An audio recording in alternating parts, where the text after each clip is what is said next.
রাহুল বুখারী মুসলিম। সম্মানিত মসজিদের মুসাল্লি, প্রশংসা আল্লাহর জন্য, শান্তি অবতীর্ণ হোক আল্লাহ রাসূলের উপর সাল্লাল্লাহু আলাইহি ওয়াসাল্লাম। আপনারা অবগত আছেন, আমরা 2020 সালের করোনা ভাইরাসকে লক্ষ্য করে জামিয়া সালাফিয়া ডাঙ্গিপাড়া পোয়া রাজশাহীর বাইতুল হাম জামে মসজিদে পবিত্রতাকে সামনে রেখে ধারাবাহিকভাবে বক্তব্য দিয়ে আসছিলাম। সেই ধারাবাহিকতা বজায় রাখতে গিয়ে আজকের আলোচনা জামাতবদ্ধ সলাত, জামাতে সলাত আদায় করা সম্পর্কে গুরুত্বপূর্ণ সংক্ষিপ্ত তথ্যবহল বিবরণের চেষ্টা করব ইনশাআল্লাহ। আমরা অতীতের বিবরণের দুই একটা কথা বলতে গিয়ে বলতে পারি যে করোনা ভাইরাসকে লক্ষ্য করে আমরা যা করছি এর চেয়ে রাসূল সাল্লাল্লাহু আলাইহি সাল্লাম যা বলেছেন সেই পথ অবলম্বন করলে সবচেয়ে ভালো হবে বলে আমরা বিস্তারিত বিবরণে পেশ করেছি। তাতে আমরা বলেছি রাসূল সাল্লাল্লাহু আলাইহি সাল্লাম বেঁচে থাকার চেষ্টা করতেন জীবাণু বা বিভিন্ন কিছু থেকে পবিত্রতার মাধ্যমে। তাতে বলা হয়েছে অজু করার সময়তে কবজি পর্যন্ত হাত ধৌত করলে, কোনই পর্যন্ত হাত ধৌত করলে কবজি তো ধোয়াই পড়বে, তা আগে কবজি পর্যন্ত 3 বার ধৌত করতে হচ্ছে কেন? একটু পরে তো কোনই পর্যন্ত যখন ধুয়ে ফেলব তখন তো কবজি পর্যন্ত ধোয়াই পড়বে, তা আগেই কেন কবজি পর্যন্ত 3 বার ধৌত করতে হলো? তাহলে আসলে হাতটাকে উপযুক্ত হতে হবে পানি নিয়ে মুখে দেওয়ার মতো, তার মানে তাকে ধুয়ে পরিষ্কার করতে হবে, সেই হাতে পানি নিয়ে মুখে দিতে হবে। তাই আগেই হাতকে প্রস্তুত করা হলো 3 বার ধুয়ে। বলা হয়েছে পেশাব পায়খানা করার পরে আমি পবিত্রতা অবলম্বন করলাম পানি খরচ করে, এরপর হাতটাকে মাটিতে মেজে এত ভালো করে ধুইতে হবে কেন? তার মানে জীবাণুর ব্যাপার আছে, তাকে এভাবে ধুইতে হবে বলে রাসূল সাল্লাল্লাহু আলাইহি ওয়াসাল্লাম বলেন। স্বামী স্ত্রী মিলনের পরে বিশেষাঙ্গগুলি ধৌত করার পরে হাতটাকে ভালো করে মেজে নিয়ে ধুয়ে নিয়ে অজু করতে হবে, সলাতের অজু, তারপরে গোসল করতে হবে। এই সময়ে হাতটাকে মেজে ভালো করে ধুয়ে নিতে হবে, তারপরে অজু করতে হবে কেন? এইভাবে ধুয়ে না নিলে হাতটা এখনো পবিত্র উপযুক্ত হয়নি। একটা লোক মারা গেছে, তাকে গোসল দিতে হবে, গোসল দেওয়ার পরে আমাকে গোসল করতে হবে কেন? আমি কি করলাম? একজন মহিলা অপবিত্রতা থেকে হাইজ ঋতু থেকে পবিত্র হবে 6 দিন 7 দিন পরে, তারপর তাকে গোসল করে আতর মেখে পবিত্র হতে হবে কেন? এ ব্যাপারে আমরা পবিত্রতার আলোচনায় বিস্তারিত বিবরণ পেশ করেছি। তাতে পৃথিবীর মানুষ, সব ধরনের মানুষকে রাসূল সাল্লাল্লাহু আলাইহি সাল্লামের এই পবিত্রতা দেখার জন্য আন্তরিকভাবে অনুরোধ জানিয়েছি। ঘুম থেকে উঠেই দাঁত পরিষ্কার করতে হবে কেন? প্রত্যেক সালাতের পূর্বে অজু করে দাঁত পরিষ্কার করে অজু করতে হবে কেন? দাঁত পরিষ্কারের ব্যাপারে তিনি এত কেন সতর্ক? পেশাব করলে, পায়খানা করলে তাকে এইভাবে পরিষ্কার করে অজু করতে হবে কেন? অজুর কি রহস্য? 3 বারই বা কেন ধৌত করতে হবে? মাটি দিয়ে কেন মাজতে হবে? কেউ যদি রাসূল সাল্লাল্লাহু আলাইহি সাল্লামের পবিত্রতা একটু বিবেচনা করে দেখত, তাহলে মানুষের পবিত্র হয়ে পরিষ্কার পরিচ্ছন্ন হয়ে জীবাণু থেকে বেঁচে থাকার জন্য যত পথ পন্থা আছে তা তার মেনে নেওয়া, মেনে চলা সহজ হতো। বুঝে কে মানে কে, বুঝে কে মানে কে, বোঝারও চেষ্টা হয় না, মানানোর চেষ্টা হয় না। সম্মানিত দিনী ভাই বোন, আমরা পবিত্রতার এক পর্যায়ে আলোচনা করেছিলাম পবিত্রতা হলো তো 2 রাকাত সলাত আদায় করি, সেটা নফল সলাত। নফল সলাতের আলোচনা শেষ হলে যেহেতু সলাত, তাই ফরজ সলাতের আলোচনা করছিলাম। ফরজ সালাতের ধারাবাহিকতায় আলোচনা করতে করতে আমরা গত জুমায় আলোচনা পেশ করেছি নিষিদ্ধ সময়, যে সময়ে সালাত আদায় করা যাবে না। সালাত আদায় করা যাবে না বলে আমরা একটা বিস্তারিত বিবরণ পেশ করেছি। তার দুই একটা বাক্য আমরা এখানে টেনে এনে বলতে পারি যে কাবা ঘরে দিন রাত 24 ঘন্টা সালাত চলবে, কাবা ঘরে কোনো নিষিদ্ধ সময় নেই। জুমার দিন সূর্য ওঠার পর থেকে নিয়ে জুমার আজান পর্যন্ত, খুতবা পর্যন্ত, আজান পর্যন্ত নিষিদ্ধ কোনো সময় নেই। পৃথিবীতে জুমার দিনই এমন একটা দিন, লাইলাতুল কাদরেও ইচ্ছা মতো সালাত আদায় করা যাবে না, 8 রাকাতের বেশি চলবে না। যদিও রমজান মাস অনেক অনেক অনেক দামি, যদিও রমজান মাসের শেষ দশক ইবাদতের জন্য অনেক অনেক অনেক দামি, এরপরে ইচ্ছা মতো সালাত আদায় করা যাবে না। জুলহিজ্জার প্রথম দশক রমজানের শেষ দশকের চেয়ে দামি বলে বিদ্বানগণ মনে করেন, এরপরেও ইচ্ছা মতো সালাত আদায় করা যাবে না। তবে জুমার দিন এমন একটা দিন, সূর্য ওঠার পর থেকে নিয়ে আজান পর্যন্ত বেহিসাব সালাত আদায় করা যাবে, যে যা পারে। কাবা ঘরে নিষিদ্ধ সময় নেই। আর বলা হয়েছে ফরজ সালাতের জন্য নিষিদ্ধ সময় নেই। যখনই ঘুম ভেঙেছে তখনই সালাত আদায় করতে হবে। সূর্য মাথার উপরে থাক, ডুবতে যাক, উঠতে যাক, তাতে আসে যায় না। বলা হয়েছে মসজিদে ঢুকেই সালাত আদায় করতে হবে 2 রাকাত, তাতে সূর্য কোথায় আছে এই বিবেচনা করার সুযোগ মানুষের কাছে নেই। মসজিদে বসতে হলে আগে অনুমতি নিয়ে নিতে হবে। অনুমতি তার আল্লাহ বলবেন না, এই সালাত আদায় করো আগে তারপরে বসো। রাসূলের মুখ দিয়ে বলে দিয়েছেন যে আগে সালাত আদায় করো তারপরে বসো। এটা হলো মসজিদে বসার অনুমতি। তাই তো খুতবা চলাকালীন একটা লোক ঢুকেই বসে গেল, তখন আল্লাহ রাসূল বলেন, এই কুম ও সাল্লে, ওঠো 2 রাকাত সালাত আদায় করো। এটাও ইমামের জন্য সুন্নাত।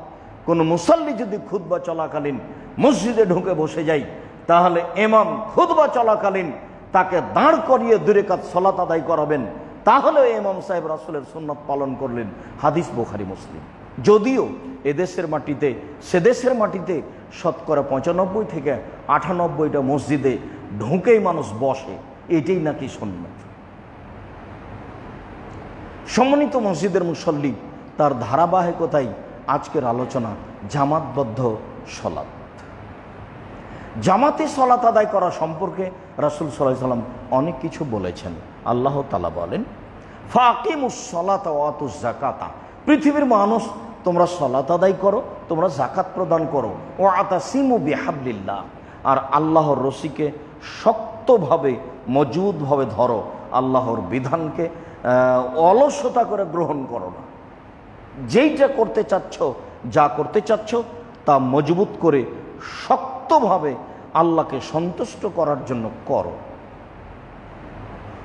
হুয়া মাওলাকুম, তিনি হচ্ছেন তোমাদের অভিভাবক। ফানিমাল মাওলা, তিনি হচ্ছেন উত্তম অভিভাবক।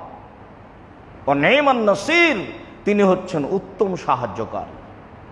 তার উপর দিয়ে সাহায্যকারী পৃথিবীতে কেউ নেই, তারপর দিয়ে উত্তম অভিভাবক পৃথিবীতে কেউ নেই। তিনি হচ্ছেন তোমাদের অভিভাবক, এ কথা আল্লাহ তাআলা বলেন। আল্লাহ তাআলা বলেন, পৃথিবীর মানুষ তোমরা সালাত আদায় করো, পৃথিবীর মানুষ তোমরা যাকাত আদায় করো, পৃথিবীর মানুষ তোমরা আল্লাহর বিধানকে শক্তভাবে ধরো। আল্লাহ হচ্ছেন তোমাদের উত্তম অভিভাবক, আল্লাহ হচ্ছেন তোমাদের সুন্দর অভিভাবক, আল্লাহ হচ্ছেন তোমাদের উত্তম সাহায্যকারী, এ কথা আল্লাহ তাআলা বলেন। সম্মানিত দিনী ভাই বোন, আব্দুল ইবনে উমর রাদিয়াল্লাহু তাআলা আনহু বলেন, রাসূল সাল্লাল্লাহু আলাইহি ওয়াসাল্লাম বলেছেন, সালাতুল জামাআতে তাফজুলু বিসালাতিল ফরদে, জামাতবদ্ধ সালাত আদায় করলে একা সালাত আদায় করার চেয়ে উত্তম হবে বে27 দারাজা, 27 গুণ বেশি। একাই সালাত আদায় করে আমি যত নেকি পাবো, জামাতবদ্ধ যদি আমি সালাত আদায় করি তাহলে তার চেয়ে 27 গুণ বেশি নেকি পাবো বলে রাসূল সাল্লাল্লাহু আলাইহি সাল্লাম বলেন। হাদিস বুখারী মুসলিম। অন্য এক বর্ণনা এসেছে বে 25 দারাজা, 25 গুণ বেশি পাবো বলে রাসূল সাল্লাল্লাহু আলাইহি সাল্লাম বলেন। ফজিলতের দিক দিয়ে, নেকি পাওয়ার দিক দিয়ে একা এবং জামাত, এইভাবে রাসূল সাল্লাল্লাহু আলাইহি সাল্লাম বলেন। তিনি বলেন সলাতুর রাজুলে আজকা ওয়াহাদাহু, সলাতুর রাজুলে ওয়াহাদাহু আজকা, একজন সলাত আদায় করার চেয়ে 2 জন মিলে সলাত আদায় করা অনেক অনেক অনেক গুণে উত্তম। 2 জন মিলে সলাত আদায় করার চেয়ে 3 জন মিলে সলাত আদায় করা অনেক অনেক অনেক গুণে উত্তম। ওয়াইদা কাসরা ফা আহাব্বুল আল্লাহ, যত বেশি হবে তত আল্লাহর কাছে প্রিয় হবে, যত বেশি হবে তত আল্লাহর কাছে পছন্দ হবে। এই কথা রাসূল সাল্লাল্লাহু আলাইহি সাল্লাম বলেন। বলছিলাম জামাতবদ্ধ সলাত আদায় করলে নেকির কথা, বলি আদেশের কথা। আদেশ, তার আদেশ কেমন? জামাতে সলাত আদায় করতে হবে মর্মে মুহাম্মদ সাল্লাল্লাহু আলাইহি সাল্লাম কঠোর হুঁশিয়ারি দেন। আবু হুরায়রা রাদিয়াল্লাহু তাআলা আনহু বলেন রাসূল সাল্লাল্লাহু আলাইহি সাল্লাম একদা বললেন, ওয়াল্লাযী নাফসি বিয়াদিহি, আল্লাহর কসম, আমি মুহাম্মদ সাল্লাল্লাহু আলাইহি সাল্লাম আল্লাহর কসম করে বলছি, আল্লাহর কসম, লাকাদ হামামতু, আমার ইচ্ছা হয়, আমার মন চায়, আনা আমরা বিহাতাবিন ফাইহুতাবা, যে তোমরা কাঠ খড়ি জমা করো, কাঠ খড়ি একত্রিত করা হোক। ওয়া আমরা বিসসালাতে ফাই ইউআযানা লাহা, তারপরে আমি সলাতের জন্য আজান দিতে বলি, কেউ সলাতের জন্য আজান দিয়ে দিবে। সুম্মা আমরা রাজুলান ফায়ামুন নাসা, তারপরে একটা লোককে ইমামতি করার জন্য আদেশ করে দিই, এই খড়ি একত্রিত করো, এই সলাতের জন্য আজান দাও, এই তুমি সলাতের জন্য ইমামতি করো। সুম্মা উখালিফা ইলা রিজালিন ফালা ইয়াশহাদুনা সলাতা, তারপর আমি ওই সব বাড়ি চলে যাই যেই বাড়ির লোকজন মসজিদে আসেনি, সলাত আদায় করতে আসেনি। ফা উহাররিকা আলাইহিম বুয়ুতাহুম, ওদের সহ ওদের ঘর বাড়ি জ্বালিয়ে দিই। হাদিস বুখারী মুসলিম। কি বুঝলাম? আল্লাহর কসম, আমার ইচ্ছা হয়, মুহাম্মদ সাল্লাল্লাহু আলাইহি সাল্লাম বলছেন পৃথিবীর সবচেয়ে সম্মানী দামি মানুষ, আল্লাহর কসম আমার ইচ্ছা হয় আমি খড়ি একত্রিত করতে বলি, আমি সলাতের জন্য আজান দিতে বলি, আমি সলাতের জন্য ইমামতি একজনকে করতে বলি, তারপরে আমি চলে যাই ওই সব বাড়িগুলিতে যেসব বাড়ির লোকজন মসজিদে আসেনি, আমি ওদের বাড়ি ওদের সহ জ্বালিয়ে দিই। এটা তো সাধারণ কথা হলো না, হাদিস তো বুখারী মুসলিম। আমি আর আপনি কি বুঝলাম জামাতে সালাত আদায় করতে না যাওয়াটা কেমন অপরাধ? আমি বুঝাতে না পারলে এটা আমার অক্ষমতা। রাসূল সাল্লাল্লাহু আলাইহি সাল্লাম ঠিকই বলেছেন, কিন্তু আমাদের অক্ষমতার জন্য বুঝাতে পারলাম না, যার কারণে মাঝে মধ্যে আমার বলা লাগে, আমার মন চায় যে আমি বলি যে আল্লাহ যদি আমাদের দিয়ে চলে তাহলে তুমি আমাদেরকে জাতির সামনে গ্রহণীয় করো, যাতে করে জাতির সামনে আমরা কথা বলতে পারি, যাতে করে জনগণ আমাদের কথা গ্রহণ করে। আর যদি আমাদের দিয়ে না চলে তাহলে এমন মানুষ নিয়ে আসো যারা এসব হাদিস জনগণের সামনে বলতে পারবে নির্দ্বিধায় এবং জনগণ মেনে চলবে। যেহেতু তুমি সৃষ্টি করেছো ইবাদতের জন্য, যেহেতু তুমি ফলাফল হিসাবে জাহান্নাম জান্নাত প্রস্তুত করেছো, তো ব্যবস্থা করে দাও। আমরা সাধারণ মানুষ জুমার খুতবা চলাকালীন তোমার কাছে জোরালো দাবি করছি, আর যদি আমাদের দিয়ে চলো তাহলে আমাদেরকে এই পজিশনে নিয়ে চলো। হাদিস তো 1450 বছর থেকে হাদিস গ্রন্থে পড়ে আছে, হাদিস তো বুখারী মুসলিম। মানুষ তো কেসা কাহিনী বলেই হাজার হাজার লক্ষ লক্ষ মানুষের সামনে খুতবা দিয়ে চলে যাচ্ছে দিন রাত। মানুষ তো জুমার দিন আসে, মুসলমান হিসাবে জুমার দিন যাওয়া লাগে, মানুষ কেমন মনে করবে সেজন্য আসে। মানুষ সাদ করে যায় ঈদের মাঠে, আর মানুষ কেমন হবে কে কি বলে তাই আসে জুমা মসজিদে। মানুষ কি আসে জুমা মসজিদে খুতবা শোনার জন্য? এইটা তো মাথায় থাকে না। রাসূল সাল্লাল্লাহু আলাইহি সাল্লাম তো মানুষকে উপদেশ দিতেন, কোরআন পড়ে খুতবা দিতেন মানুষকে বোঝানোর জন্য, শোনানোর জন্য। তা আমি জনগণকে কিছুই বললাম না, হাদিস তার স্থানে থেকে গেল, তাহলে কি হলো? তুমি তো সর্বশক্তিমান, তুমি করতে পারো, তোমার দরবারে আমরা দাবি রাখছি, তুমি আমাদের কথা গ্রহণ করো। আবু হুরায়রা রাদিয়াল্লাহু তাআলা আনহু বলেন, জান নবী সাল্লাল্লাহু আলাইহি সাল্লাম রাজুলুন আমা, আল্লাহর নবীর নিকটে একজন অন্ধ মানুষ আসলে, চোখে দেখে না। অন্ধ মানুষ এসে বলছে, আল্লাহর নবী, ইন্নাহু লাইসা লিকায়েদুন ইয়াকুদিনি ইলাল মসজিদ, আমি অন্ধ মানুষ, আমাকে মসজিদে টেনে নিয়ে যাবে এমন কোনো আমার মানুষ নেই, আমার কোনো সাহায্যকারী নেই। ফায়াসআলু রাসূলুল্লাহ সাল্লাল্লাহু আলাইহি ওয়াসাল্লাম ইরাক্ষিসা লাহু ওয়া ইউসাল্লি ফি বাইতিহি, আসলে ও বাড়িতে সালাত আদায়ের অনুমতি চাচ্ছে, যেহেতু আমি আসতে পারবো না, আমাকে নিয়ে আসার কেউ নেই, তাহলে আপনি আমাকে অনুমতি দেন, আমি বাড়িতে সালাত আদায় করি। ফামার আল্লাহ, আল্লাহ রাসূল ফারাক্কাসা লাহু, তাকে অনুমতি দিয়ে দিল। আচ্ছা আচ্ছা ঠিক আছে, তোমার তো কোনো মানুষ নেই, তুমি বাড়িতেই সালাত আদায় করিও, অনুমতি দিয়ে দিলেন। ফাওয়াল্লাহ, এবার লোকটা চলে যাচ্ছে, চলে গেছে, দরজার বাহিরে এরকম চলে গেছে। ফাদাহু, আল্লাহ রাসূল বলেন, শোনো শোনো শোনো শোনো, ওকে ডেকে নিয়ে আসো, ওকে ডেকে নিয়ে আসো, ওকে ডেকে নিয়ে আসো। তো ওকে ডেকে নিয়ে আসা হলো। এবার আল্লাহ রাসূল জিজ্ঞাসা করছেন, হাল তাসমাউন নিদা, তুমি কি আজান শুনতে পাও? কারণ না, জি হ্যাঁ, আমি তো আজান শুনতে পাই, আমি তো বাড়ি থেকে আজান শুনতে পাই। তখন আল্লাহ রাসূল বলছেন, ফাজিব, তাহলে মসজিদে আসতে হবে। কিভাবে আসবে এইটার আমার বিবেচনার সুযোগ নেই, কে তোমাকে নিয়ে আসবে এইটা আমার কাছে বিবেচনা করার সুযোগ নেই। তুমি কি আজান শুনতে পাও? জি শুনতে পাই। ফাজিব, তাহলে তোমাকে মসজিদে আসতে হবে। হাদিস বুখারী মুসলিম, বিবেচনা করেন তো।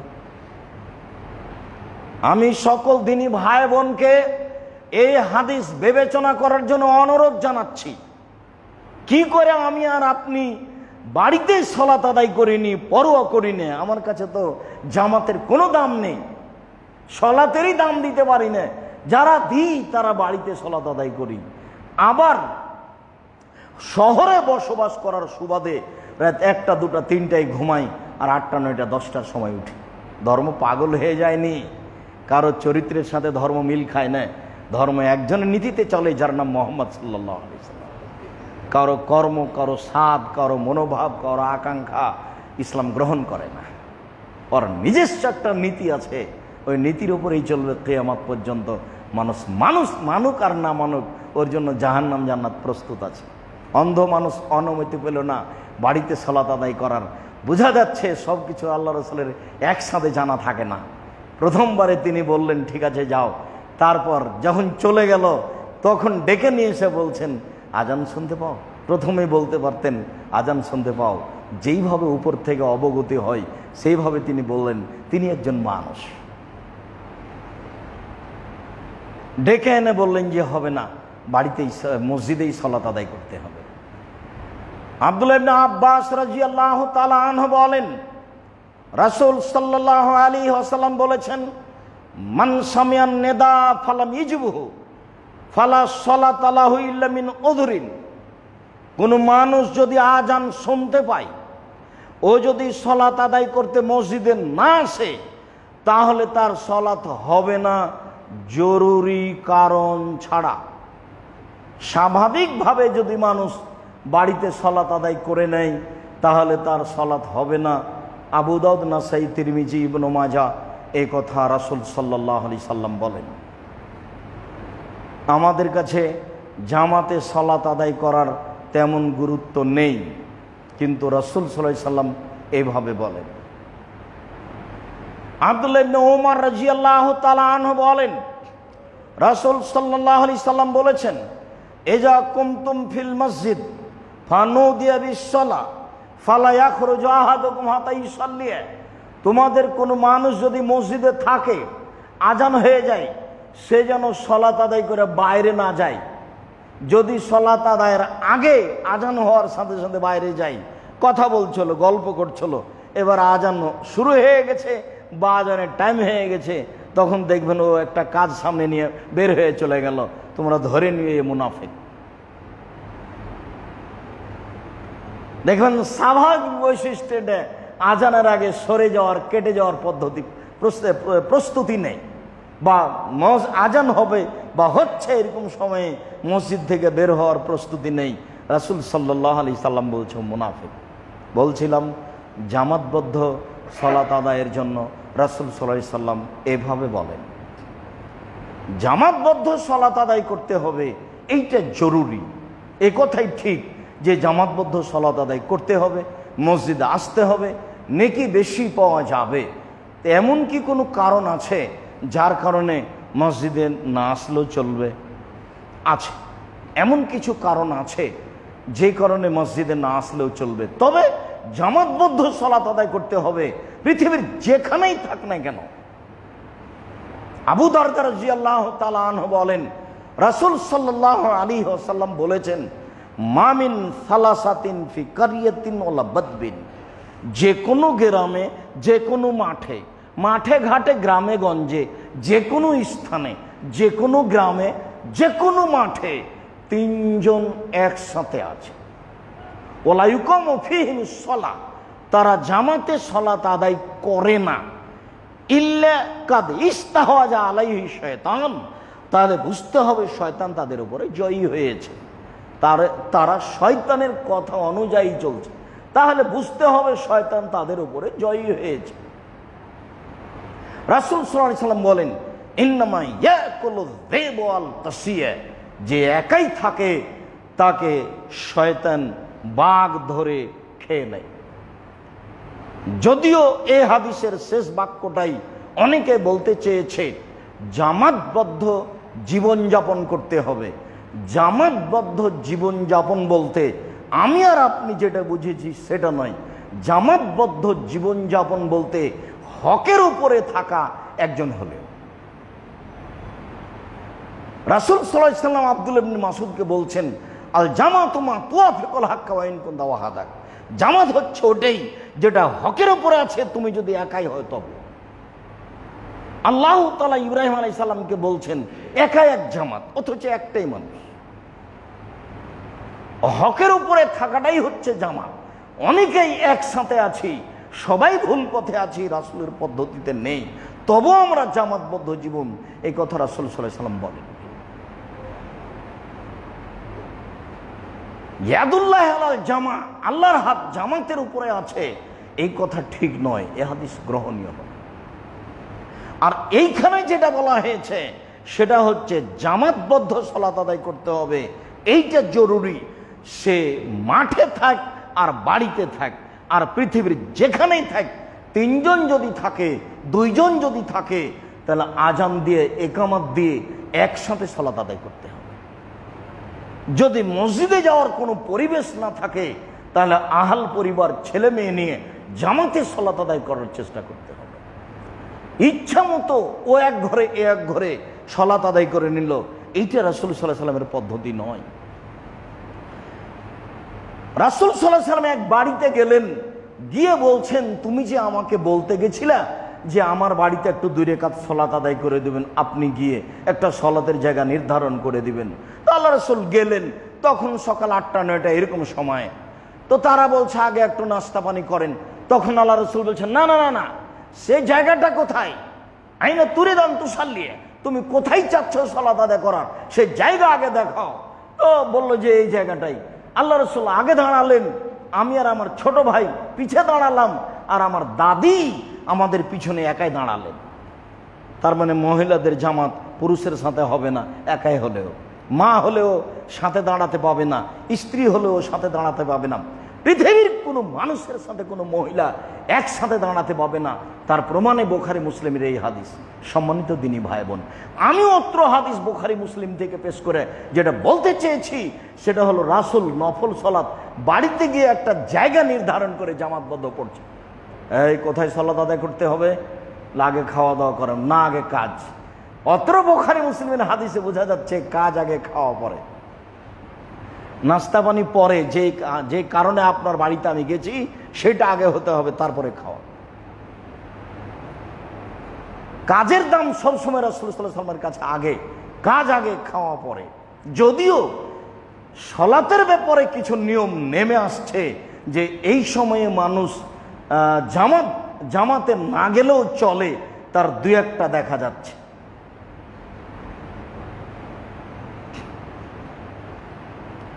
আব্দুল্লাহ ইবনে উমর রাদিয়াল্লাহু তাআলা আনহু বলেন,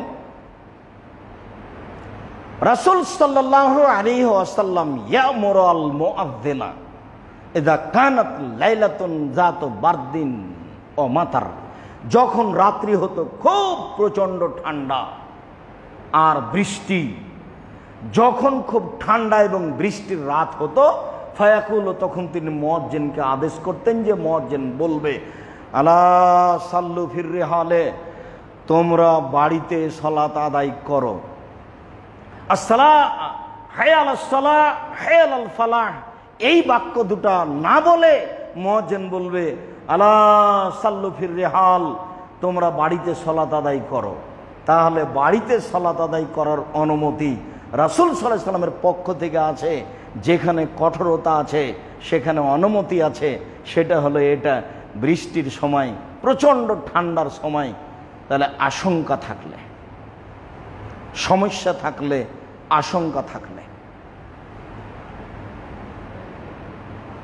আব্দুল্লাহ ইবনে উমর রাদিয়াল্লাহু তাআলা আনহু বলেন, রাসূল সাল্লাল্লাহু আলাইহি ওয়াসাল্লাম বলেছেন, এদা ওদিয়া আহাদুকুমুল আশা, যদি তোমাদের কারো সামনে রাতের খাদ্য চলে আসে, ফাবদা বিল আশা, তাহলে আগে খাদ্য খেয়ে নাও। অন্য এক বর্ণনায় এসেছে যে আব্দুল্লাহ ইবনে উমর খাচ্ছেন, তখন জামাত চলছে, উনি কেরাত শুনতে পাচ্ছেন। খাওয়ার যদি সামনে রেডি হয়ে যায় তাহলে খাওয়া আগে, তারপরে সালাত। যদিও বিষয়টি আমাদের কাছে অত প্রযোজ্য গ্রহণীয় নয়, এই জন্য যে আমাদের 3 বার তো খাওয়া আছেই, আরও বেশি আছে। আর তখন খাদ্যের মানই কম ছিল, খাদ্য কম ছিল, ক্ষুধা আছে ভিতরে, তারপরে সালাত চলবে জামাতে, তখন ভিতরে একটা দুর্বলতা কাজ করবে, এমনটা যেন না আসে। তাই রাসূল সাল্লাল্লাহু আলাইহি ওয়াসাল্লাম বলছেন যে খাওয়া আগে, তারপরে সালাত। আয়েশা রাদিয়াল্লাহু তাআলা আনহা বলেন, সামিতু রাসূলুল্লাহ সাল্লাল্লাহু আলাইহি ওয়াসাল্লাম ইয়াকুল, আমি আল্লাহ রাসূলকে বলতে শুনেছি, আল্লাহ রাসূল বলছিলেন যে লা সালাতা বিহাজারাতি তম, খাদ্য উপস্থিত হলে সালাত আদায় করতে হবে না, আগে খাদ্য তারপরে সালাত।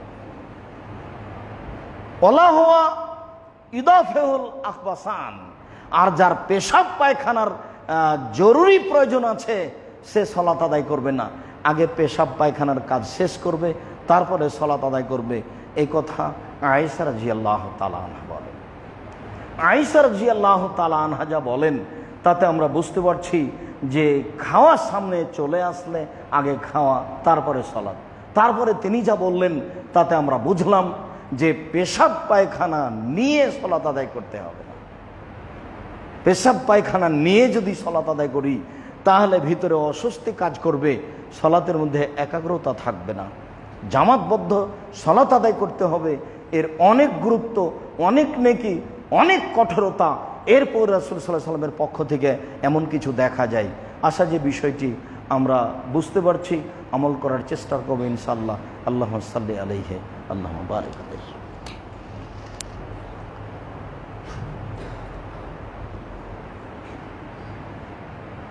আলহামদুলিল্লাহ ওয়াহদা ওয়াসসালাতু ওয়াসসালামু আলা মান লা নাবিয়্যা বা'দা।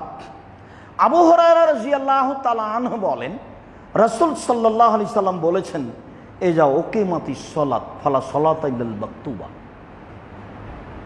যদি কোনো সালাতের একামত দেওয়া হয় তাহলে তখন আর কোনো সালাত চলবে না।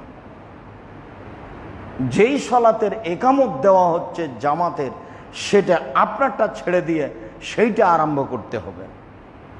যদিও মাযহাব মানার কারণে বহু মানুষ ফজরের সালাতে দেখা যাচ্ছে ওইদিকে জামাত চলছে, আরও বারান্দার বাহিরে যে কোনো স্থানে সালাত আদায় করছে, এমন অনুমতি রাসূল সাল্লাল্লাহু আলাইহি ওয়াসাল্লামের পক্ষ থেকে নেই। একটা লোক ফজরের সালাতের পরে ফজরের সুন্নাত পড়ছে, যেটা ছুটে গেছে, তখন আল্লাহ রসুল বলছেন যে সালাতুল ফজরের রাকাতান, সালাতুল ফজরের রাকাতান, ফজরের সালাত 2 রাকাত, ফজরের সালাত 2 রাকাত, ফজরের সালাত 2 রাকাত। তখন লোকটি বলছে, আল্লাহ রসুল আমি ওই 2 রাকাত পড়ছি যে 2 রাকাত ফজরের ফরজের আগে ছিল না, আমি পড়িনি। ফাসাকাত রাসূলুল্লাহ সাল্লাল্লাহু আলাইহি ওয়াসাল্লাম। তখন আল্লাহ রসুল চুপ হয়ে গেলেন। আচ্ছা আচ্ছা আচ্ছা আচ্ছা ঠিক আছে, তুমি পড়ো। ফজরের সালাতের পরে কোনো সালাত চলবে না এ কথা ঠিক, আসরের সালাতের পরে কোনো সালাত চলবে না এ কথা ঠিক, তবে ফজরের সুন্নাত যদি ছুটে গিয়ে থাকে তাহলে ফরজের পরে পড়ে নিবে এ কথাও ঠিক। ফজরের সুন্নাত যদি ছুটে গিয়ে থাকে তাহলে ফরজের পরে সুন্নাত পড়ে নিবে এ কথাও ঠিক। হাদিস সহিহ, হাদিস মানতে শিখতে হবে। এমনি মানুষের কথা দিয়ে জীবন কাটিয়ে দেওয়া ঠিক হবে না। রাসূল সাল্লাল্লাহু আলাইহি সাল্লাম এভাবে বলছিলাম যখন ফরজ সালাতের একামত দেওয়া হবে তখন আর কোনো সালাত চলবে না, একমাত্র ফরজ সালাতই আদায় করতে হবে। নিজেরটা ছেড়ে দিয়ে ফরজ সালাত একামত শুরু হয়ে গেছে, সেখানে গিয়ে সালাত আরম্ভ করতে হবে। আগে দাঁড়িয়ে যাওয়া পরে একামত, এটা চলবে না। দাঁড়িয়ে রেডি হয়ে যাওয়ার পরে একামত দিচ্ছে, তো একামত কি করবেন? এখন তো একামত ঠান্ডা হয়ে গেছে। একামত মানে মুসাল্লিরা দাঁড়াবে, যখন মুসাল্লিরা দাঁড়িয়ে যাবে, একামত চলছে, একামত শেষ হয়ে যাবে, তখন আল্লাহর নবী মুসল্লিদের সামনাসামনি হয়ে মুখামুখি হয়ে সারিবদ্ধ হয়ে দাঁড়াতে বলতেন। তো যখন সারিবদ্ধ হয়ে মানুষ দাঁড়িয়ে গেল, একামত হয়ে গেছে, তখন ইমামকে মুসল্লির মুখামুখি হয়ে বলতে হবে প্রাচীরের মতো দাঁড়ান, পায়ে পা মিলিয়ে দাঁড়ান, কাঁধে কাঁধ মিলিয়ে দাঁড়ান, ফাঁকা বন্ধ করুন, আমি শয়তানকে দেখতে পাচ্ছি ছাগলের বাচ্চার মতো তোমাদের দুইজনের ফাঁকা দিয়ে ঢুকে যাচ্ছে। এমন একদিন জীবনে পার হয়নি এটা না বলে তিনি সালাত শুরু করে দিয়েছেন। যদিও আমরা হাজারো মসজিদে, প্রায় মসজিদে দেখতে পাচ্ছি যে একামত চলছে আর উনি ওইদিকে মুখ করে আছেন। যখন কাতকামাতি সাল্লাহ বা এরকম পর্যায়ে পৌঁছেছেন, পাগড়িও পেঁচাচ্ছেন, ওদিকে মুসল্লির সাথে কোনো কথা নেই, একামত শেষ হতে না হতে আল্লাহু আকবার। ওইভাবেই চলছে, ওইভাবেই গড়ে উঠেছে। রাসূল সাল্লাল্লাহু আলাইহি ওয়াসাল্লামের পদ্ধতিটা নয়। যখন ফরজ সালাতের একামত দেওয়া হবে তখন আর কোনো সালাত চলবে না। আমাকে তো মসজিদে যেতে হবেই, মহিলাদেরকে মসজিদে যেতে হবে, রাসূল সাল্লাল্লাহু আলাইহি ওয়াসাল্লামের জরুরি আদেশ। তবে কোনটা জরুরি, কোনটা ভালো, কোনটা উত্তম বিবরণে আমাদের কাছে স্পষ্ট হয়ে যাবে বলে আশাবাদী। আব্দুল্লাহ ইবনে উমর রাদিয়াল্লাহু তাআলা আনহু বলেন, রাসূল সাল্লাল্লাহু আলাইহি ওয়াসাল্লাম বলেছেন, ইন্নাল মারাতা ইজাস্তাজানাত ফালা ইয়ামনাউহা, ইন্নাল মারাতা ইজাস্তাজানাত আল মাসাজিদা ফালা ইয়ামনাউহা। কোন মহিলা যদি মসজিদে সালাত আদায় করতে যেতে চায় তাহলে তার স্বামী, তার কেউ যেন তাকে মসজিদে যেতে বাধা না দেয়। এ কথা রাসূল সাল্লাল্লাহু আলাইহি সাল্লাম বলেন, হাদিস বুখারী মুসলিম।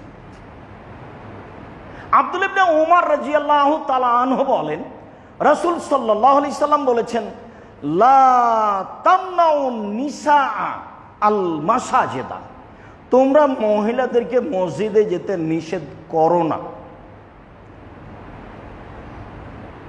ওয়া খায়রুল লাহুন্না বুয়ুতুহুন্না, তবে বাড়ি তাদের যে উত্তম, তবে বাড়ি তাদের জন্য উত্তম। একই হাদিস, হাদিস বুখারী মুসলিম। তোমরা মহিলাদেরকে মসজিদে যেতে নিষেধ করো না, তবে বাড়ি তাদের জন্য উত্তম। আব্দুল্লাহ ইবনে উমর রাদিয়াল্লাহু তাআলা আনহু বলেন, রাসূল সাল্লাল্লাহু আলাইহি ওয়াসাল্লাম বলেছেন, লা তামনাউ নিসা আল মাসাজিদা হুজুজাহুন্না, মহিলাদের যে মসজিদে যাওয়ার একটা হক, অধিকার রয়েছে, অংশ রয়েছে, সেটা থেকে তোমরা তাদেরকে বাধা দিও না, তোমরা তাদেরকে মসজিদে যেতে দাও। রাসূল সাল্লাল্লাহু আলাইহি সাল্লাম এই কথা বলেন। আবু হুরায়রা রাদিয়াল্লাহু তাআলা আনহু বলেন, রাসূল সাল্লাল্লাহু আলাইহি ওয়াসাল্লাম বলেছেন, খায়রুস সুফুফির রিজালে আউয়ালুহা ওয়া শাররুহা আখিরুহা। পুরুষের কাতার প্রথমটা সবচেয়ে উত্তম আর শেষেরটা সবচেয়ে খারাপ। ও খায়রু সৌফুফিন নিসায়ে আখিরুহা ওয়া শাররুহা ওয়ালুহা, আর মহিলাদের প্রথম কাতারটা সবচেয়ে খারাপ আর শেষেরটা সবচেয়ে ভালো। হাদিস বুখারী মুসলিম। বলেন তো এর রহস্য কি? রাসূল সাল্লাল্লাহু আলাইহি সাল্লাম বললেন, শোনো, পুরুষদের প্রথম কাতার সবচেয়ে উত্তম আর ওদের শেষ কাতার সবচেয়ে খারাপ। মহিলাদের প্রথম কাতার মহিলাদের শেষ কাতার সবচেয়ে উত্তম আর প্রথম কাতার সবচেয়ে খারাপ। কেন? পুরুষের কাতার যখন শেষ হবে তখন মহিলাদের কাতার শুরু হবে। ওদের যদি একটু চুরিও বেজে উঠে তখন আপনার সালাতের স্বাভাবিক ব্যাঘাত ঘটতে পারে। মসজিদে আসবে এ কথা ঠিক, মসজিদে উপস্থিত হতো মহিলারা। কত হাদিস রাসূল সাল্লাল্লাহু আলাইহি সাল্লাম সারিবদ্ধ হয়ে দাঁড়ানোর বিষয়টি এইভাবে বললেন। তাহলে ওই মসজিদে পুরুষের কাতার শেষ হলেই মহিলারা দাঁড়াতো, যা অত্র হাদিসে স্পষ্ট বোঝা যায়। আনাস রাদিয়াল্লাহু তাআলা আনহু বলেন, কানান নবী সাল্লাল্লাহু আলাইহি ওয়াসাল্লাম ইয়াউম লা ইয়াসমাউ বুকা সাবিয়ে, আল্লাহ রাসূল ইমামতি করতেন, করতে করতে বাচ্চার কান্না শুনতে পাচ্ছেন। তো ফায়ুখাফফা মাখাফাতান তুফতানু উম্মুহু, তার মা বিপদে পড়ে যাক এটা যেন না হয়, তাই তিনি লম্বা কেরাত করছিলেন। যেমন বাচ্চার কান্না শুনতে পেলেন তখন কেরাতটা হালকা করে দিলেন, তাড়াহুড়া করে এখন সালাম ফিরে দিবেন, যাতে করে মা বাচ্চা নিয়ে বিপদে না পড়ে। হাদিস বুখারী মুসলিম। এই সব হাদিসগুলি দিয়ে আমি দেখাচ্ছি মহিলাদের মসজিদে আসা, বিশেষভাবে জুমার দিন আসা উত্তম, তবে 5 ওয়াক্ত সালাত বাড়িতে উত্তম। আব্দুল্লাহ ইবনে উমর রাদিয়াল্লাহু তাআলা আনহু বলেন, রাসূল সাল্লাল্লাহু আলাইহি সাল্লাম বলেছেন, লা ইয়ামনা আন্না রাজুলুন আহালাহু আন ইয়াতুল মাসাজিদা, কোনো মানুষ যেন তার স্ত্রীকে মসজিদে আসতে নিষেধ না করে, কোনো মানুষ যেন তার স্ত্রীকে মসজিদে আসতে নিষেধ না করে। তখন বেলাল ইবনে আব্দুল্লাহ ইবনে উমর বলছেন, উমর রাদিয়াল্লাহু তাআলা আনহুর নাতি আব্দুল্লাহ ইবনে উমরের ছেলে বেলাল বলতো, বেলাল হাবশি নয় যিনি আজান দিতেন, এই বেলাল হচ্ছেন উমর রাদিয়াল্লাহু তাআলা আনহুর ছেলের ছেলে। তো বেলাল রাদিয়াল্লাহু তাআলা আনহু বলছেন ইন্নামা নামনাহুন্না, আমি মহিলাদেরকে মসজিদে আসতে নিষেধ করব। তখন কাল আব্দুল্লাহ ইবনে উমর বলছেন, ওয়াহাদাসান রাসূলুল্লাহ সাল্লাল্লাহু আলাইহি সাল্লাম ওয়া তাকুলু হাজা, আমি বলছি আল্লাহর নবী মহিলাদেরকে মসজিদে আসতে বলেছেন আর তুমি নিষেধ করো, মানে আমি বলছি আল্লাহ রাসূলের কথা আর তুমি বলছো তোমার কথা। ফামা কাল্লামু হাত্তা মাতা, সেদিন থেকে আব্দুল্লাহ ইবনে উমর তার ছেলের সাথে মরা পর্যন্ত কথা বলেননি। হাদিস মুসলিম। কি বুঝালাম? ছেলে বলছে স্ত্রীকে মসজিদে যেতে দিব না, তখন আব্দুল্লাহ ইবনে উমর বলছেন, আমি বলছি নবী বলেছেন আর তুমি বলছো আমি বলেছি। আমি বলছি নবী বলেছেন মসজিদে যেতে আর তুমি বলছো আমি যেতে দেব না। তোমার সাথে আমি কথাই বলবো না, এটা শরীয়তের ব্যাপার, তোমার সাথে আমার কোনো কথাই নেই। মরা পর্যন্ত আব্দুল্লাহ ইবনে উমর ছেলের সাথে আর কোনোদিন কথা বলেন। ইবনে আব্বাস রাদিয়াল্লাহু তাআলা আনহু বলেন, রাসূল সাল্লাল্লাহু আলাইহি ওয়াসাল্লাম বলেছেন, সলাতুল মারআতি আফজালু ফি বাইতিহা, সলাতুল মারআতি ফি বাইতিহা আফজালু মিন সলাতিহা ফি হুজরাতিহা, মহিলাদের বাড়িতে ঘরে সলাত আদায় করা উত্তম বারান্দায় সলাত আদায় করার চেয়ে। ওয়া সলাতুহা ফি মাখদাইহা আফজালু মিন সলাতিহা মিন বাইতিহা, মহিলাদের ঘরে সলাত আদায় করার চেয়ে ঘরের মধ্যে একটা ছোট ঘেরা জায়গায় সলাত আদায় করা উত্তম। এবার এ হাদিস সহিহ। মহিলাদের সলাত বারান্দার চেয়ে ঘরে উত্তম, ঘরের মধ্যে একটা ছোট ঘরে উত্তম, স্বাভাবিক ঘরের চেয়ে। আরেকটা উম্মু আতিয়া রাদিয়াল্লাহু তাআলা আনহা বলেন, উমিরনা নুখরিজাল হুইয়াজা জাওয়াতিল খুদুরে ইলাল মুসাল্লা, আল্লাহর নবী আমাদেরকে ঋতুবতী মহিলাদেরকে, যুবতী মেয়েদেরকে জোরালোভাবে আদেশ করেছেন যে সকলকে ঈদের মাঠে যেতে হবে। ইয়াসাদনাল জামাতাল মুসলিমিনা দাওয়াতাহুম, তারা মুসলমানদের জামাতে উপস্থিত হবে, তারা মুসলমানদের বক্তব্যে ইমাম বক্তব্য দিবেন, সেই বক্তব্য শোনার জন্য উপস্থিত হবে। এই ঘোষণা যখন রাসূল সাল্লাল্লাহু আলাইহি ওয়াসাল্লাম দিলেন, আমরা বললাম, আল্লাহ রাসূল, ইহদানা লাইসা লাহা মিন জিলবাব, আমাদের কিছু কিছু মহিলা আছে যার চাদর নাই, যেই চাদর গায়ে মসজিদে যেতে পারে। তখন আল্লাহর নবী বললেন, লেতুলবিসা মিন সাহিবাতিহা মিন জিলবাবা মিন জিলবাবিহা, অবশ্যই সে যেন তার বোনকে চাদর দিয়ে দেয়, সে আর একজনের চাদর নিয়ে ঈদের মাঠে যাবে। হাদিস বুখারী মুসলিম। এক সময় মানুষের জামা কাপড় পরে আত্মীয় স্বজনের বাড়ি যেত, এখন আর মানুষের সেই দিন নেই। এখন মানুষের শত শত জামা কাপড়, স্বাদ করে কোনো বন্ধুর জামা গায়ে দিয়ে দেখে এটা হলো তার স্বাদ, প্রয়োজনে গায়ে দিয়েছে এমনটা কথা নয়। ওই সময় উপযুক্ত কাপড় ছিল না, যখন আল্লাহর নবী জোরালো আদেশ দিলেন যে ভালো মহিলা তো ঈদের মাঠে যাবেই, ঋতুবতীও যাবে, যুবতীরাও যাবে। তখন তারা বলল, আমাদের অনেকেরই চাদর নেই, তাহলে আমরা মাঠে কিভাবে যাব সালাত আদায় করতে? তখন আল্লাহ রাসূল বললেন যে তাহলে আর একজন তাকে পরাবে, মানে কাপড় ধার নিয়ে ঈদের মাঠে যেতে হবে। হাদিস বুখারী মুসলিম। এবার সব হাদিসের সমন্বয় কি হবে?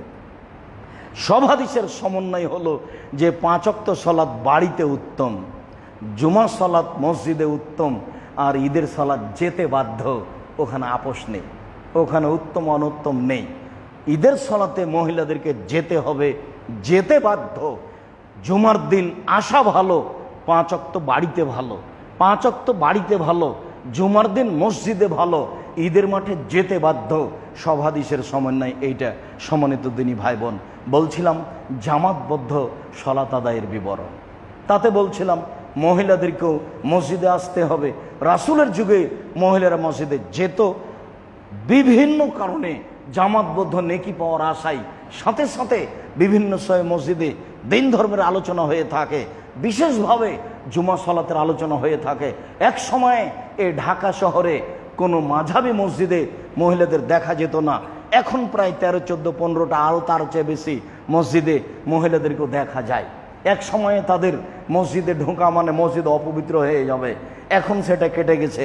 হয়তো বিবরণ মানুষ যদি আরো শক্তভাবে জাতির সামনে পেশ করতে পারে, তাহলে রাসূল সাল্লাল্লাহু আলাইহি ওয়াসাল্লামের সব কথাগুলি জাতির সামনে আসবে, জাতি তখন সহজে বিচার করতে পারবে যে কি আমাদের করা লাগবে। কিন্তু তাদের সামনে আমরা পেশই করলাম না, তারা যেভাবে জানলো মানুষের মুখে সেভাবে দুনিয়া থেকে চলে গেল, বিবেচনা করার সুযোগ হলো না যে আসলে রাসূল বলেছেন কিনা। রাসূল সাল্লাল্লাহু আলাইহি সাল্লাম মসজিদের ব্যাপারে, 5 ওয়াক্ত সালাতের ব্যাপারে, জুমার ব্যাপারে, ঈদের সালাতের ব্যাপারে এইভাবে বলেছেন। বিষয় যে আমরা জামাতবদ্ধ সালাত আদায় করার বিষয়টি বুঝতে পেরেছি। সম্মানিত দিনী ভাই বোন, এই পর্যন্ত বলে আমি আপনাদেরকে অনুরোধ জানাচ্ছি, ইবাদতের জগতে সবচেয়ে ভিন্ন ধরনের বিরল ব্যতিক্রম ইবাদত যে সালাত, যার ব্যাপারে কোনো আপোষ নেই। মানুষের জীবনে সবচেয়ে গুরুত্বপূর্ণ, জরুরি, পৃথিবীতে মানুষের জীবনে এর চেয়ে কোনো জরুরি কাজ নাই, সেটা হলো সালাত। আমি যেটুকু বুঝেছি কোরআন হাদিস ভাঙাচোরা, তাতে আমি হিসাব জাতির সামনে পেশ করছি এইভাবে যে মানুষের জীবনে সালাতের চেয়ে জরুরি আর কোন কাজ পৃথিবীতে আছে, এইটা কোরআন হাদিসের হিসাবে আসে না। তারপরে পরে যেটা বলেছি সেটা হলো মানুষের জীবনে জরুরি কাজ হচ্ছে হালাল রুজি উপার্জন করা, মানুষের জীবনে জরুরি কাজ হচ্ছে কোরআন তেলাওয়াত করা, মানুষের জীবনে জরুরি কাজ হচ্ছে যেখানে দুইজন বসে গল্প করছে সেখানে না বসা, সেখানে বসলে ফেঁসে যাবে, যা ইবাদত বন্দেগী করেছে সব হারিয়ে যাবে, মানে বৈঠকটা বদনাম দিয়ে ঘেরা। আপনি দেখেন সালাতের পরে একটু আগিয়ে যান, দেখবেন চায়ের স্টলে সবাই কে যে কার কি কথা বলছে তার কোনো হিসাব নাই, হুজুরে যে কি বলছেন সেটার হিসাব নাই, এই কোন হুজুরে কি বলল রে। সম্মানিত দিনী ভাই বোন, আমি অনুরোধ জানাচ্ছি আমি আব্দুর রাজ্জাক বিন ইউসুফ বিগত 90 সাল থেকে জাতির সামনে কথা বলছি। আমি আপনাকে কোনোদিন ধর্মের ব্যাপারে ফাঁকি দিয়েছি তা আমার মনে বলে না। আর আমি কোনোদিন নরম করে কথা বলেছি এটা আমার ঘটেনি। আমার দেহে সংস্থাকালীন আমি নরম করে কথা বলবো এরকম আমার প্রয়োজন নেই। রুজির তাড়নায় আমি দাওয়াত দিতে আসি এইটা আমার প্রয়োজন হয়নি। দাওয়াতি কাজ জিম্মেদারি বলে দাওয়াত দিতে আসি এটা আমি ভেবেছি। রাসূল সাল্লাল্লাহু আলাইহি সাল্লামের পদ্ধতিতেই দাওয়াত দেওয়ার চেষ্টা করবে। যা খাতাবা, যখন আল্লাহ রাসূল বক্তব্য দিতেন ওহামারা তাই না হু, দুই চোখ লাল হয়ে যেত, অস্তাদা গেজাবহু, রাগ তার বেশি হয়ে যেত, ওয়ালা সৌতহু, কণ্ঠ তার উঁচু হয়ে যেত, কান্ন মনজুরে যায় যেন তিনি সৈন্যদলকে ধমক দেখাচ্ছেন, এই করতে হবে সেই করতে হবে। এটা ছিল তার বক্তব্যের গতি। হাদিস বুখারী মুসলিম। আমি অনুবাদ করলাম, এই অনুবাদ জাতি বিবেচনা করুক। তাই বলেছি কণ্ঠস্বরে বক্তব্য জায়েজ হবে না। হাজারো হুজুর দিক কণ্ঠস্বরে জায়েজ বলে, আমি আব্দুর রাজ্জাক বিন ইউসুফ আমার দেহ সংস্থাকালীন তা বলবো না। এই হাদিসের অর্থ আমাকে বুঝিয়ে দিতে হবে, তারপরে আপনি একটা এরকম বক্তব্য দিয়ে দিবেন। আবু হুরায়রা রাদিয়াল্লাহু তাআলা আনহু বলেন রাসূল সাল্লাল্লাহু আলাইহি সাল্লাম বলেছেন যে তোমরা বক্তব্য দিবা যখন তখন কণ্ঠস্বরে দাও। তাহলে তো হয়ে গেল, তাহলে তো এত কিছু বলার থাকে না। রাসূল সাল্লাল্লাহু আলাইহি সাল্লাম বক্তব্যের এটা গতি। রুজির হিসাব করে আলেম ওলামাকে দিন প্রচার করতে হবে এমনটা রাসূল সাল্লাল্লাহু আলাইহি সাল্লাম বলেননি। রুজি তো পৃথিবী সৃষ্টির 50,000 বছর আগে নির্ধারিত হয়েছে। আমি করোনায় মারা যাব কি না এটা আমার নির্ধারণ হয়েছে পৃথিবী সৃষ্টির 50,000 বছর পূর্বে। পৃথিবী সৃষ্টির 50,000 বছর পূর্বে, আদমকে সৃষ্টি করার 50,000 বছর পূর্বে আমার নির্ধারণ হয়েছে আমি করোনায় মারা যাব কিনা। পৃথিবীর কোনো মাধ্যম করোনা ঠেকাতে পারবে না।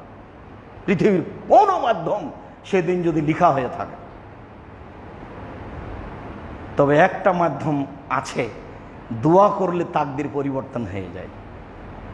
লা ইয়ারুদ্দুল কাজা ইল্লা তাকদির ইল্লা দোয়া। মানুষের ভাগ্য পরিবর্তন হয়ে যায় দোয়ার মাধ্যমে। বলছিলাম সম্মানিত দিনী ভাই বোন, ইবাদতের জগতে সবচেয়ে গুরুত্বপূর্ণ ইবাদত সালাত। বিশেষভাবে জামাতবদ্ধ সালাত আদায়ের চেষ্টা করবেন।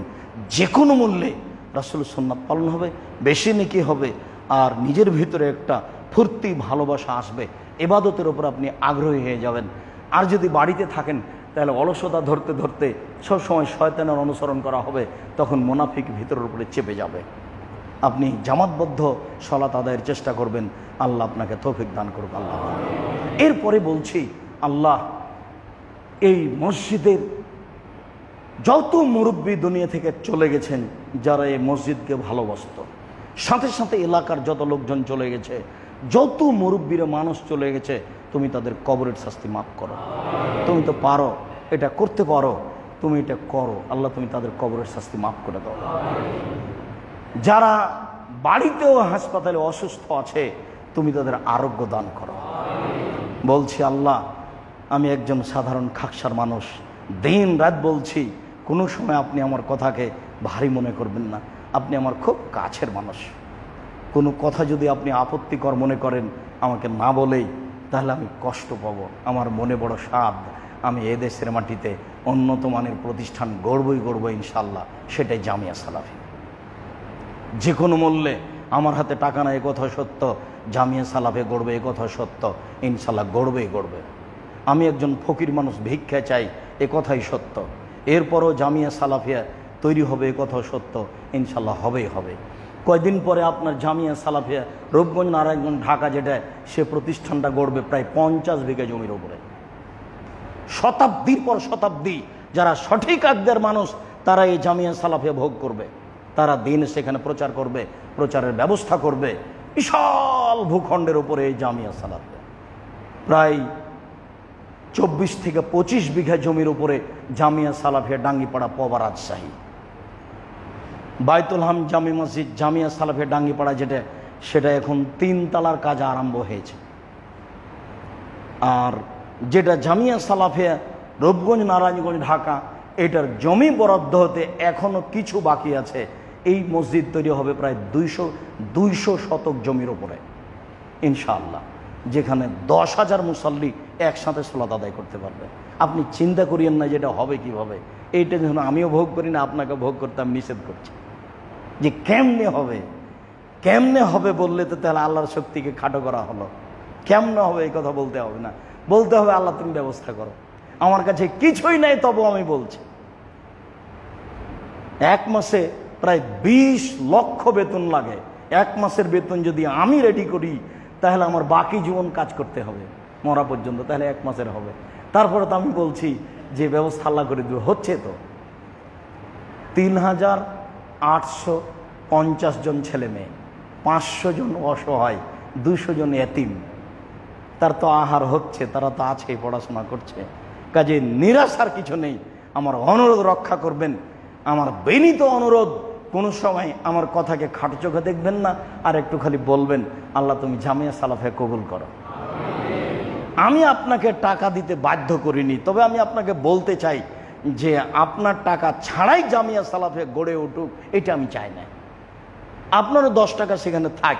10 টাকা মানে 10 টাকা কথা নয়, 10 টাকা মানে 10 লক্ষ টাকা, 10,000 টাকা, এটা থাক। এটা আমার ওই কাম থেকে ইচ্ছা। কেন? এই সঠিক আকীদার প্রতিষ্ঠানের ব্যাপারে আমার একটা জোরালো দাবি থাকে। পতিতালয়ের মহিলা যদি কুকুরকে পানি পান করে জান্নাত পেতে পারে, আমি এই সঠিক আকীদার প্রতিষ্ঠানে 10টা টাকা দান করলে আমারও জান্নাত হতে পারে। তার রহমতের অভাব নেই। আমি পরকাল রাসায়ে দানটা করেছি। পথ খোলা থাকলো জাতির সামনে। জাতি যদি একটু সংকীর্ণ না হয়ে একটু প্রশস্ত হয়, মনটা বড় করে, তাহলে জান্নাতের পথ খুলে যাবে। ইবাদতের জগতে সবচেয়ে দামি ইবাদত দান। আপনাদের সঠিক পথের জায়গায় এগুলি। সম্মানিত দিনী ভাই বোন, একটু অন্তর থেকে জামিয়া সালাফের জন্য দোয়া করবেন। আল্লাহ যেন জামিয়া সালাফেকে কবুল করেন।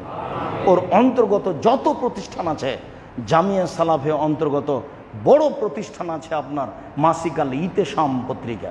প্রত্যেকটা ভাই, আমি যখন বলি তখন 10 টাকা হোক 20 টাকা হোক, বের হওয়ার সময় একটা পত্রিকা নিয়ে যাবেন হাতে করে। 20 টাকাতে আপনার কত ক্ষতি হতে পারে। ও 10 টাকা নেই আর 20 টাকা নেই, একটা পত্রিকা নিয়ে যাবেন। আপনার বোনের জন্য একটা নিয়ে যাবেন। এতে জামিয়া সালাফে কত উপকৃত হবে সেটা আপনাকে হিসাব দিতে আমি পারি না। 10 জন খালি মুফতি আছে, বড় বড় এদেশের আলেম ওলামা, যারা 30,000 করে মাসে বেতন। 10 জন খালি মুফতি আছে মাসিকাল ইতেশামের পিছনে। 15-16 জন কর্মচারী আছে। ওর পিছনে একটা প্রেস আছে, ওর পিছনে আরো কত কি আছে। জামিয়া সালাফের অধীনে আছে অনলাইন আল ইতেশাম টিভি। জামিয়া সালাফের পিছনে আছে অসহায় মানুষের পিছনে দাঁড়ানো, যার জন্য আছে এখন ফ্রি অক্সিজেন বিতরণ।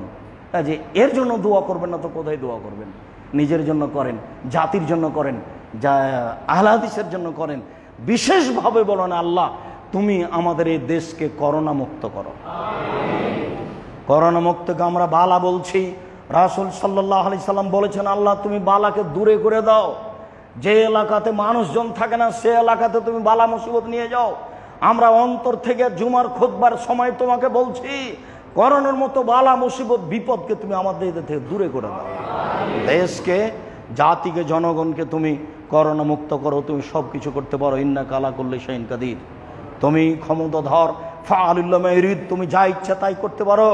জুমার খুতবায় তোমার দরবারে জোরালোভাবে জানাচ্ছি, তুমি আমাদের এই কথা কবুল করো। তুমি আমাদের এই দেশকে করোনা মুক্ত করো। আল্লাহ আমিন। আল্লাহ, যারা আমাদের মারা গেছে তুমি তাদের কবরের শাস্তি মাফ করো। আমরা যারা অসুস্থ তুমি তাদের আরোগ্য দান করো। আমরা যারা বেঁচে আছি তুমি তাদেরকে তোমার রাসূলের পদ্ধতি অনুযায়ী চলার তৌফিক দান করো।